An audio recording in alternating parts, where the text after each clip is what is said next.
Aujourd'hui, dans notre café matinal, on va voir à l'importance de nos paroles et l'impact qu'elles peuvent avoir.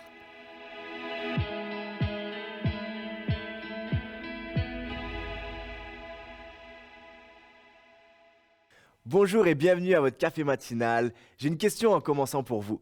Est-ce que ça vous est déjà arrivé de dire quelque chose que vous avez regretté par la suite? Je vous confesse, moi ça m'est arrivé et plus d'une fois. Et ce qui est intéressant, c'est que dans la parole de Dieu, on retrouve plus de 150 versets justement sur le sujet des paroles. Comment parler avec sagesse? Comment parler d'une manière qui honore Dieu, d'une manière qui est sage? Et la Bible est catégorique sur le fait que ceux qui veulent réussir dans la vie doivent absolument apprendre à maîtriser les paroles qui sortent de leur bouche. En fait, pour la parole de Dieu, parler, savoir maîtriser sa langue, c'est le summum de la maturité et de la sagesse. Et c'est pour ça qu'aujourd'hui, j'aimerais voir avec vous à deux étapes et très pratiques que le livre des Proverbes nous enseigne pour pouvoir parler avec sagesse. La première d'entre elles, c'est la suivante. Réalise le pouvoir des mots. Proverbe 18-21 nous dit ceci. La vie et la mort sont au pouvoir de la langue. Le livre des Proverbes est catégorique sur le fait que par nos paroles, nous pouvons apporter la vie, quelque chose d'infiniment positif, mais qu'on peut aussi également apporter totalement l'inverse, quelque chose d'infiniment négatif, la mort. Et une des raisons pour laquelle je tenais absolument à parler sur ce sujet-là aujourd'hui avec vous, c'est que bien souvent, je crois qu'il est possible pour nous de sous-estimer l'impact de nos paroles, l'influence, le pouvoir qu'elles peuvent avoir. La parole de Dieu nous dit que Dieu a créé l'univers comment? Par sa parole. Il a dit que la lumière soit et la lumière fut. Dieu a créé l'univers par sa parole. Jésus, lorsqu'il était sur terre, physiquement, guérissait les malades comment? Par sa parole. Il ordonnait à la maladie de sortir et la maladie sortait. Et la Bible nous dit que nous sommes créés à l'image de Dieu. Maintenant, comprenez-moi bien, nos paroles n'ont certainement pas le même impact que celles de Dieu lui-même. Mais ça nous enseigne quand même quelque chose. C'est qu'il y a un pouvoir extrêmement grand au fait de parler. Les paroles qui sortent de notre bouche ont une importance capitale et nous devons veiller à ce qui en sort parce que ça peut découler sur quelque chose d'infiniment négatif, mais également quelque chose d'infiniment positif. D'ailleurs, par exemple, la plupart d'entre vous qui me regardez, qui avez pris la décision de suivre Jésus, vous l'avez fait pour la plupart d'entre vous, une grande majorité en tout cas, suite à une prédication, suite à quelqu'un qui vous a partagé l'évangile, suite à un message. Dieu s'est révélé à vous en utilisant les paroles d'un homme ou d'une femme. Par les paroles d'un homme ou d'une femme, Dieu a changé votre éternité à jamais. Il vous a fait passer de la mort à la vie. Les paroles peuvent avoir une importance et une influence vraiment grande. En fait, tellement grande que parfois, bien souvent, des simples paroles d'encouragement, d'appréciation, même de reconnaissance, qui pour nous sont tellement faciles à dire et peuvent paraître tellement insignifiantes, peuvent littéralement changer la journée, voire la vie des personnes à qui on les dit. C'est Mère Teresa d'ailleurs qui a dit la chose suivante, « Des paroles gentilles peuvent être courtes et faciles à prononcer, mais leurs échos sont vraiment infini. Par une parole d'encouragement que tu peux donner à un membre de ta famille, à un membre, à un collègue de travail, à un de tes amis ou dans ton entourage, tu peux littéralement changer sa journée. Ça nous est tous déjà arrivé de recevoir une parole à un moment donné alors qu'on était fatigué, désespéré, triste, de recevoir une parole d'un proche ou bien même des fois d'une personne qu'on ne connaissait pas du tout, de recevoir une parole qui nous a juste fait du bien, qui nous a juste encouragé, qui alors qu'on était triste, elle est venue mettre un sourire sur notre visage, qui alors qu'on était peut-être désespéré, c'est revenu nous redonner l'espoir en l'avenir, d'espérer en Dieu. Et ça, Dieu nous appelle à être ces personnes-là. Dieu t'appelle à être cette personne-là qui apporte la vie par tes paroles. Que peu importe le cadre ou le contexte dans lequel tu es, tu puisses proclamer la vie. Que tu puisses être connu comme celui qui encourage, qui relève, qui élève les autres, qui les encourage, qui les booste par tes paroles.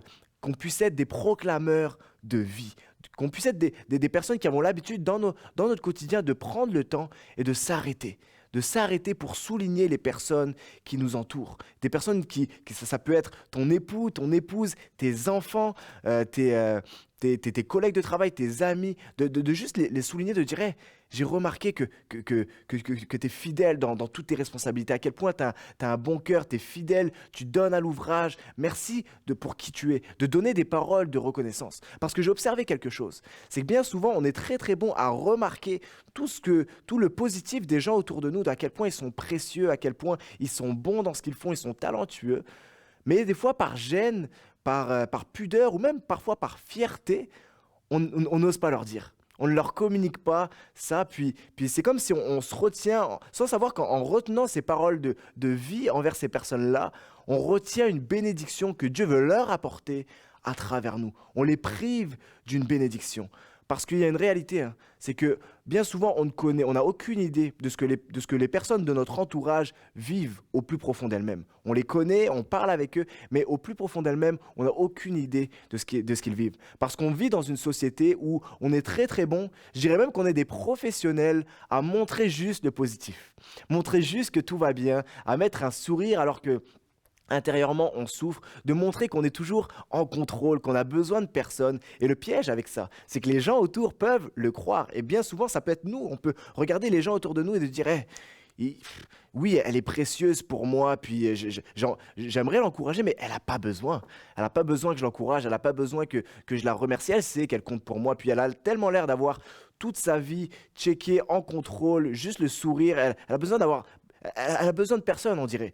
Mais ça, c'est un mensonge parce que bien souvent, ces personnes-là qui dégagent une assurance tellement grande, à l'intérieur, il y a une âme qui souffre, une âme qui se sent seule, une âme qui ne se sent pas appréciée à sa juste valeur, qui doute, qui se remet en question et qui aurait tellement besoin d'une parole d'encouragement, qui par une parole d'encouragement pourrait juste être relevée. J'aimerais te dire, ne sous-estime pas l'impact que tes paroles peuvent avoir sur les personnes qui t'entourent en ce moment. Même si tu as l'impression peut-être qu'ils ont tout en contrôle, qu'ils ont besoin de rien, j'aimerais te dire que bien souvent, ce n'est pas le cas et qu'ils pourraient bénéficier vraiment d'une parole de vie, d'une parole d'encouragement. Imaginez juste pendant un instant, si chaque enfant de Dieu prenait au sérieux ce verset-là et de dirait: moi, je veux m'engager à parler la vie, à peu importe où je vais là, à les encourager.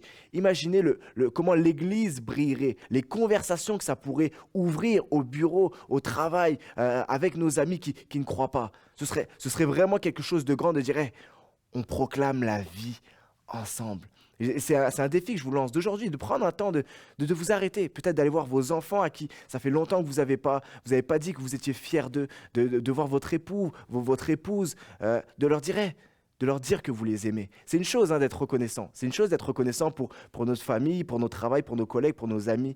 Mais c'est une chose totalement différente d'exprimer cette reconnaissance-là et de leur dire à quel point ils sont précieux pour vous, à quel point vous les aimez, à quel point vous voyez tout ce qu'ils accomplissent et à quel point vous êtes reconnaissant pour ce qu'ils font. Ne méprisons pas et ne sous-estimons pas l'impact que nos paroles peuvent avoir. Réalisons le pouvoir des mots. Mais si nos paroles peuvent avoir un impact infiniment positif, elles peuvent également avoir un impact infiniment négatif. C'est ce que le livre des Proverbes nous dit. Et quelqu'un a d'ailleurs dit: on se lève chaque matin avec une arme de destruction massive, notre langue. Et si on n'apprend pas à la manier, on risque fortement de faire des dégâts de faire des dégâts et de blesser les gens qui nous entourent. Et les personnes qu'on risque le plus de blesser avec nos paroles, bien souvent, ce ne sont même pas les personnes que nous apprécions le moins. Bien au contraire, ce sont les personnes que nous apprécions le plus. Parce qu'une parole qui vient d'une personne qu'on ne connaît pas, d'un inconnu, va toujours moins nous toucher que lorsque ça vient d'un proche, quelqu'un que nous aimons, quelqu'un que nous estimons, quelqu'un envers qui nous avons des grandes attentes. Qui n'a jamais, par ses paroles, par un excès de colère ou maladresse, blessé un des membres de sa famille? Et ça, c'est un choix que nous avons. Peut-être que vous avez déjà été victime d'une parole qui vous a juste blessé au plus profond d'entre vous et que vous en souvenez encore et que vous êtes conscient plus que jamais que les paroles, là, ça peut, oui, impacter positivement, mais négativement aussi. Ça peut être difficile. Il y a un choix qui s'offre à nous, de parler, de proclamer la vie ou de proclamer la mort. Puis, je pourrais terminer mon message là en disant: allez-y, parlez, encouragez, soyez des gens qui sont reconnaissants et puis donnez votre maximum. Mais la réalité, c'est que vous et moi, sommes incapables. Nous sommes incapables par nous-mêmes de maîtriser notre langue et de parler avec sagesse. Et c'est pas moi qui le dis, c'est la parole de Dieu. Jacques 3,9 nous dit la chose suivante. La langue, aucun homme ne peut la dompter. C'est un mal déréglé. Elle est pleine d'un venin mortel. Par elle, nous bénissons le Seigneur notre Père et par elle, nous maudissons les hommes faits à l'image de Dieu. Et c'est pour ça que mon deuxième point et la deuxième étape, qui est aussi, voire plus importante encore que la première étape, c'est de réaliser que tu as besoin de Jésus. Comment parler avec sagesse? Réalise le pouvoir des mots et réalise que tu as besoin de Jésus pour parler avec sagesse. Parce que ce que Jacques nous communique, c'est qu'avec la même langue où on élève Dieu, on chante des louanges, on l'adore, avec la même langue, on est capable de blesser les hommes et les femmes que Dieu a créés à son image. Et ce qu'il nous dit, c'est que nous sommes incapables de dompter notre langue. Jésus dira d'ailleurs que c'est de l'abondance du cœur que la bouche parle. Et il y a seulement Jésus qui peut changer notre cœur. Seulement Jésus qui peut le renouveler, le rendre semblable, de plus en plus semblable au sien.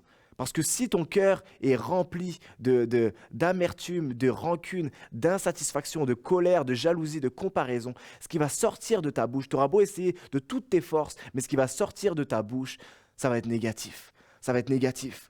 En fait, c'est l'état de ton cœur qui va déterminer la qualité des paroles qui sortent de ta bouche. Si tu vas amener la vie ou si tu vas amener la mort. Et c'est pour ça que Proverbe 4, 23 nous donne une clé. Nous donne une clé pour justement veiller sur notre cœur afin de proclamer la vie. Proverbe 4, 23 nous dit ceci. Garde ton cœur plus que toute autre chose, car c'est de lui que viennent les sources de la vie. Garder son cœur plus que toute autre chose, c'est bien sûr veiller à ce qu'on regarde, veiller à ce qu'on écoute, les conversations qu'on entretient. Parce que c'est clair, je crois que fondamentalement, qu'il y a vraiment des choses qu'on regarde, qu'on écoute, qu'on consomme, des conversations qu'on a qui peuvent vraiment souiller notre âme, souiller notre cœur et ultimement affecter et briser et nuire à notre relation avec Dieu et à l'intimité qu'il veut avoir avec nous. Mais je crois que garder son cœur, ça va encore plus loin. Je crois que garder son cœur, c'est également veiller sur les pensées qu'on entretient. Quelle pensée on entretient? Est-ce que je vais choisir de regarder à ce que je n'ai pas ou est-ce que je vais choisir de regarder à ce que j'ai? Quelle pensée t'habite en ce moment? Dans quel état est ton cœur en ce moment? Quel type de paroles sortent le plus de ta bouche en ce moment? En fait, les paroles qui sortent de ta bouche, c'est un bon exercice pour diagnostiquer l'état de ton cœur. Qu'est-ce qui sort le plus de ta bouche en ce moment? Est-ce que c'est des plaintes ou c'est de la reconnaissance? Est-ce que c'est de la critique ou c'est de l'encouragement? C'est pour ça qu'en terminant, j'aimerais t'encourager aujourd'hui. J'aimerais te lancer un deuxième défi, celui de te prendre un temps, de mettre un temps à part aujourd'hui, peut-être pendant ton temps libre, de mettre un temps à part des activités, peut-être des réseaux sociaux et de juste prendre un temps cœur à cœur avec Dieu. De peut-être mettre de la louange, ouvrir ta parole et de parler à ton Dieu cœur à cœur, de dire hey, « Seigneur, sonde mon cœur. Vois si je suis sur une mauvaise voie. Seigneur, vois s'il y a des choses qu'il faut que je te relâche, des choses qu'il faut que je coupe dans comment je nourris mes pensées, dans comment je nourris mon cœur. Vois s'il y a des personnes à qui je dois pardonner. Seigneur, renouvelle mes pensées, renouvelle mon cœur. Dieu veut renouveler ton cœur parce que c'est de l'abondance du cœur que la bouche parle et Dieu veut faire de toi un porteur de vie par tes paroles.